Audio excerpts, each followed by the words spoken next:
Arkadaşlar bugün kuzenim Gökçe ile denize gidiyoruz. Denize giderken de bir şey Arkadaşlar, bunu Tuk Tuk Sahur karakterlerini sıralıyoruz işte. Konuşmayı bilmiyorum arkadaşlar. Bunu bir tane daha çekmiştim ve gene konuşamamıştım. Yani ben konuşmayı bilmiyorum. Bunun adı ne? Trallala trallala. Bence 10. Çok kötü. Bonaka ambalalı. 4. 4. Şeker. Svini Bombandino. 6. 6. Yeter bence. Böyle şuna bak. 6. Domuz. 10 olsaydı keşke bu ya. Trippi Torippi. 1. Ama Tuk Tuk Sahur da var. 2. Ama balerina cappuccino.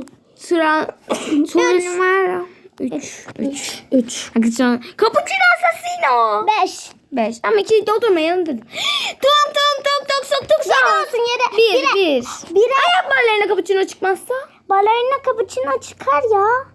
Ballerina Cappuccino. Ben diyorum. 1. Bır patım ya. Bır patapim. Bır patapim. Yani 1. 8. Arkadaşlar sizce sıralama nasıl oldu? Yorumlara bekliyoruz. Hadi Gökçe